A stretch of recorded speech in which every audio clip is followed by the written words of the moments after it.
नमस्ते। आज म तपाईहरुलाई ब्लड टेस्ट गर्दाखेरि युज हुने ट्युबहरुको बारेमा भन्न जाँदैछु।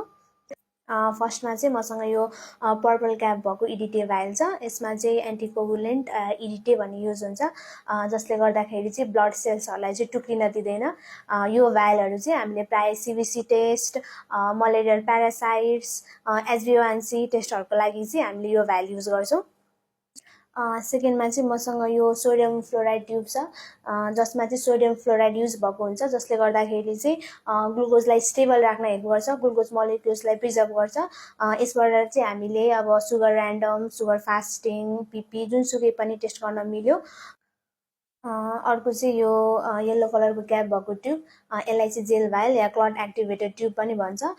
यसमा भएको जेलले चाहिँ सेरमलाई सेपरेट गर्नमा हेल्प गर्छ। यसबाट चाहिँ हामीले बायोकेमिस्ट्रीको टेस्टहरु जस्तै एलएफटी, आरएफटी, लिपिड प्रोफाइल जस्तो टेस्टहरु चाहिँ यही भाइलको थ्रुबाट गर्छौं।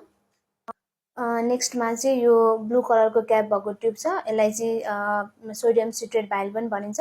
यसमा चाहिँ 3.2% sodium citrate as a anticoagulant use भएको हुन्छ। यो ट्युबबाट चाहिँ हामीले कोगुलेसन प्रोफाइल टेस्टहरु, पीटी, एपीटीटी, डी डाइमर जस्तो टेस्टहरु गर्नमा हेल्प हुन्छ। नेक्स्टमा चाहिँ यो ग्रीन कलरको क्याप भएको ट्युब, जसलाई चाहिँ हामीले हेपारिन ट्युब पनि भन्छौं। यसमा चाहिँ एज अ एन्टिकोगुलेन्ट हेपारिन युज भएको हुन्छ।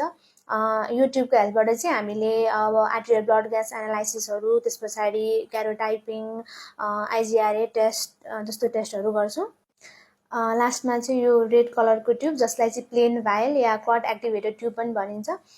यो ट्युबको हेल्पबाट चाहिँ हामीले डिफ्रेन्ट टेस्टहरु जस्तै thyroid, vitamin D, B12, LFT, RFT जस्तो टेस्टहरु गर्न मिल्छ। I hope this was helpful for you. Thank you.